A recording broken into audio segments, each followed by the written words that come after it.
Всем привет и добро пожаловать на мой канал! Если вы здесь впервые, меня зовут Алина, и я помогаю тем, кто учит русский язык как иностранный, заговорить на нем более уверенно и естественно. Сегодня я приготовила для вас очередную часть по разбору некоторых ситуаций. У меня уже есть несколько видео из этой серии, поэтому если вы его смотрите впервые и оно вам понравится, внизу найдете ссылки на другие подобные видео. Активируйте субтитры, если они вам нужны, а мы начинаем. Представьте, что мы назначили с кем-либо встречу и опоздали. В таком случае по прибытии первым делом нужно извиниться за непредвиденные обстоятельства. Потому что ты никогда не опаздываешь из-за того, что поздно вышел из дома, не рассчитал время, до последнего досматривал серию любимого сериала. Нет, это все ерунда. Опаздываешь ты исключительно потому, что вовремя не пришел автобус, или ты попал в пробку, или лифт в доме сломался, а ты не знал, где лестница, потому что никогда по ней не спускался. Так вот, в таких случаях можно сказать: «Извини, я опоздал», или «Извини за опоздание», «Давно ждешь?» или «Долго ждешь?». После объяснения можно еще объяснить причину того, почему ты опоздал. «Извини, что опоздал. Автобус уехал прямо перед носом».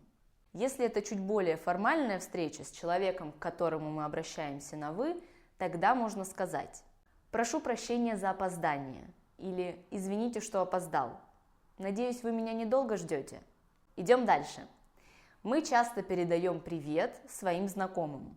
Например, когда прощаемся с кем-то и говорим: «Передавай привет маме», если знаем, что человек после нашей встречи увидится с мамой.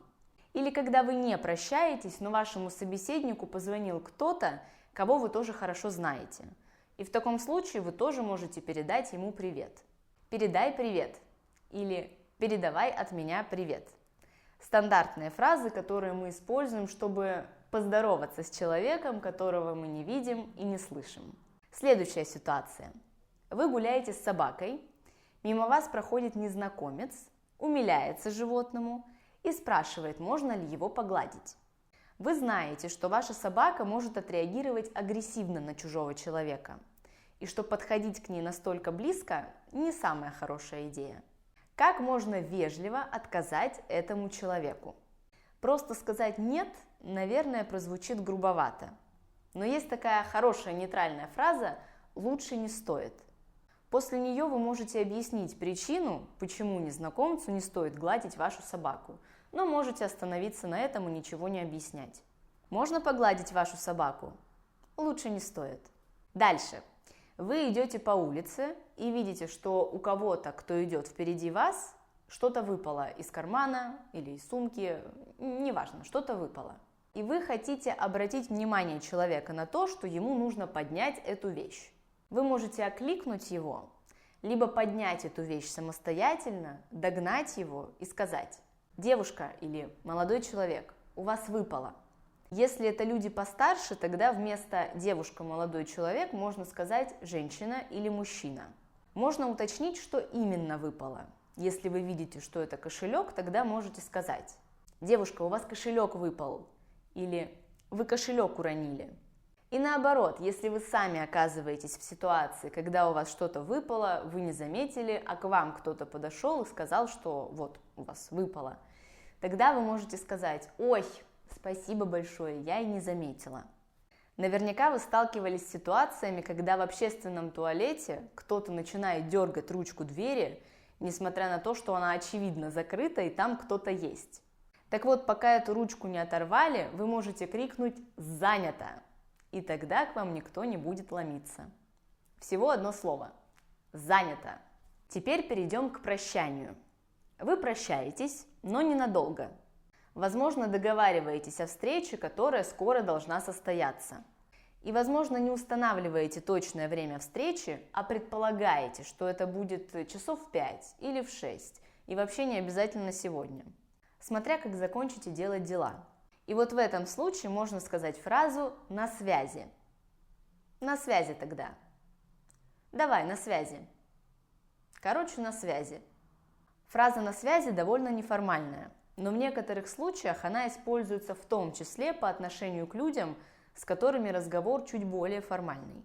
за исключением последних двух «давай на связи» и «короче на связи». Эти две фразы используются только в неформальных ситуациях. Например, вы заказываете букет цветов.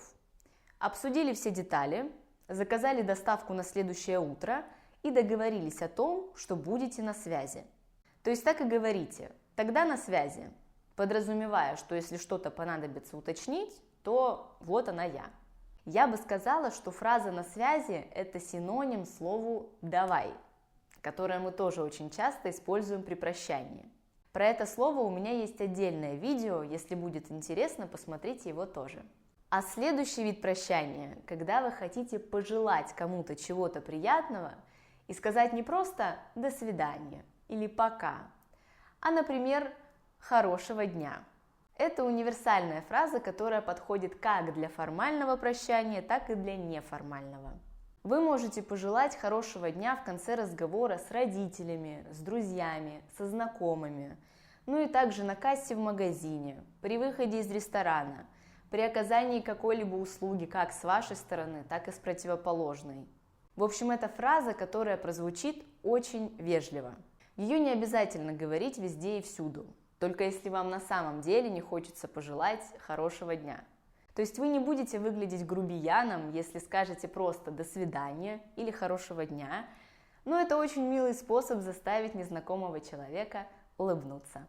И на этом у меня сегодня все. Если у вас есть ситуации, которые вы хотели бы разобрать, где, как правило, можно ответить одной-двумя фразами, которые, однако, не всегда моментально приходят в голову, пишите о них в комментариях, чтобы я вам с ними помогла.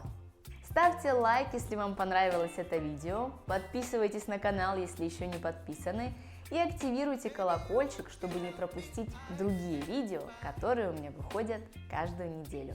А я вам желаю хорошего дня или уже вечера и прощаюсь до скорого. Пока-пока!